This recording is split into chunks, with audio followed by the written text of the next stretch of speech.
Sebab kalau aku jadikan sesuatu dari diriku, aku terbitkan sesuatu dari diriku, pasti nanti dia akan mengatakan, dialah Tuhan.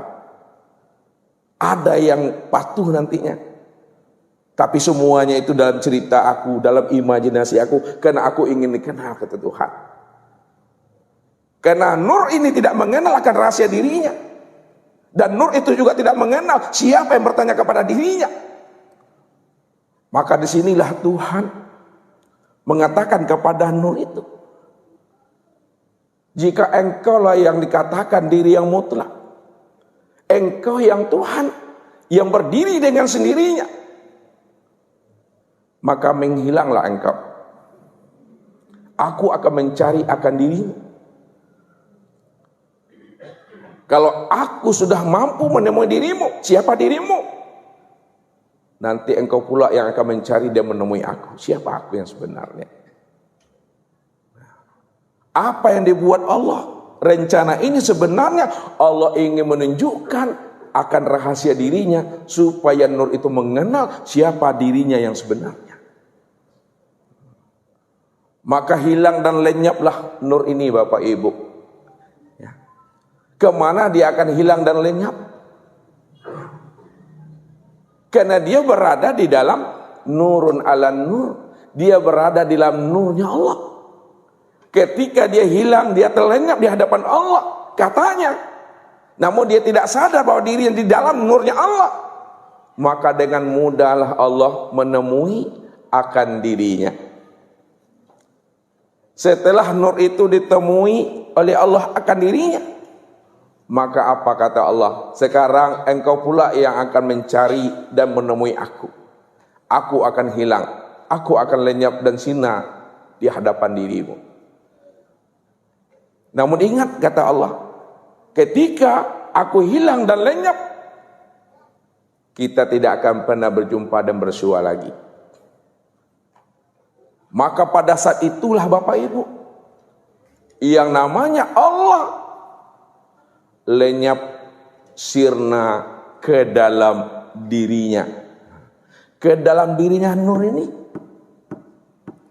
Ya. Ibarat pisau Bapak Ibu. Ya. Ini pisau. Ketika pisau ini belum punya sarung, maka pisau ini, diri pisau ini dibuatnya sarung. Setelah sarungnya siap dibuat oleh pisau, maka pisau pun sirna lenyap masuk ke dalam sarungnya. Maka ketika Allah lebur, ketika Allah lenyap, ketika Allah sirna, maka lebur lenyap sirna dan hilangnya Allah tiada lain lebur dan lenyap di dalam dirinya nur ini. Maka ketika itulah nur tadi mencari Bapak Ibu, wasawa ala dikusainya 7 petala langit, 7 petala bumi, barat, timur, ya, utara, selatan, dicarinya ala panjang-panjang lalek nur tadi Bapak Ibu, mencari namanya nur Allah itu, tak berjumpa, tak kunjung bersua Bapak Ibu. Ala capeklah latihannya nur tadi itu mencari yang namanya nur ilahi tadi. Disitulah dia terduduk Bapak Ibu. Ya, kalau lapanek berlari, lapanek berjalan, lapanek keliling-keliling, 7 petala langit, 7 petala bumi, itulah bahasanya. Walaupun bumi, langit dan alam belum ada, ini masih di alam nur namanya. Alah capek nur tadi itu berjalan, berlari mencari, ya.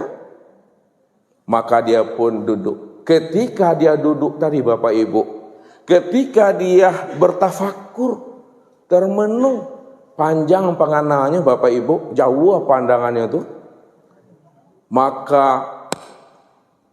berkalamlah di dalam hatinya ini.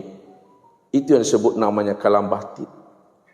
Terdengarlah kalam batin di dalam dirinya. Apa kata kalam batin di dalam dirinya? Allah, Allah, Allah. Dia nggak paham, dia tidak sadar, dia tidak mengerti. Bahkan dia kaget. Suara apa ini yang ada di dalam kolbuku? Suara apa ini yang ada di dalam diriku? Mengatakan Allah, Allah, Allah. Sebenarnya Allah ingin memperkenalkan dirinya kepada nur ini. Innani anallah. Sesungguhnya aku ini Allah, aku ini Allah, aku ini Allah. Lalu diulang lagi oleh Allah, Allah, Allah, Allah. Aku ini Allah, aku ini Allah, aku ini Allah. Nur juga belum paham dan mengerti siapa yang berkalam di dalam dirinya itu. Barulah kali yang keempat Allah mengatakan la ilaha illallah. Tidak ada ilah melainkan hanya Allah. Ketika itulah nur itu baru paham dan sadar bahwa Allah memperkenalkan akan dirinya kepada dirinya nur ini. Pada saat itulah nur itu memberikan jawaban Muhammad Rasulullah. Barulah nur itu paham dan mengerti bahwa Allah sedang memperkenalkan dirinya kepada dirinya sendiri. Anta Rabbi wa ana abduka. Disitulah pengakuan nur, engkau adalah Rabbku dan aku adalah hambamu. Maka ketika nur telah mengenal akan rahasia dirinya, siapa yang wujud pada dirinya, maka ketika itulah Allah telah lebur. Ketika itulah Allah telah lenyap. Ketika itulah Allah itu telah sirna menjadi akan rahasia nur Muhammad itu, Bapak Ibu. Ini yang dikatakan Allah. Ana fi nuri. Aku ada di dalam nur. Aku bersembunyi di dalam nur. Aku bersembunyi di dalam terang.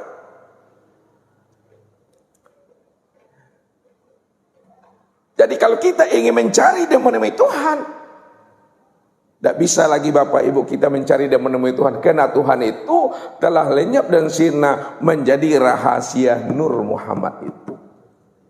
Maka kenalilah Nur Muhammad. Siapa Nur Muhammad?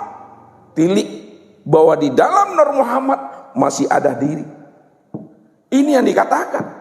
Baca alam pada diri, baca diri di dalam diri. Di dalam diri ada diri, di dalam diri masih ada rahasia diri. Di dalam rahasia diri itu aku, kata Allah.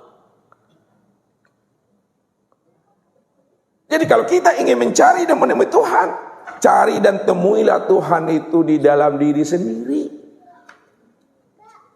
Wa fil ardi ayatun lil mukminin wa fi anfusikum afala tubsirun, kata Allah. Bahwa pada alam itu terdapat tanda-tanda kewujudan rahasia diriku juga pada dirimu. Kenapa tidak kamu pikirkan, kata Allah, sesungguhnya aku telah wujud pada dirimu sendiri. Ketika Allah itu telah lebur dan lenyap di dalam diri Nur Muhammad, dan Nur Muhammad telah menyadari pula bahwa yang masuk, yang lenyap, yang menjadi rahasia dirinya itu tidak lain adalah Tuhannya. Maka ketika itu Bapak Ibu, barulah ada namanya Allah. Jadi Allah itu bukan nur yang memberi nama. Allah itu nama yang diberi oleh diri Tuhan itu sendiri. Disinilah menentukan siapa yang khalik, siapa yang makhluk. Siapa yang abid, siapa yang makbud, siapa zat dan siapa sifat. Inilah untuk menentukan dan membedakan siapa Tuhan, siapa yang hamba, siapa yang zat dan siapa pula yang sifat, siapa yang khalik dan siapa pula yang makhluknya. Ini makomnya. Setelah 125.000 tahun, nur itu tercipta dari dirinya sendiri. Maka pada saat itu pula lah Allah mengambil sumpah kepada sekalian ruh. Kenapa Allah mengambil sumpah dari sekalian ruh?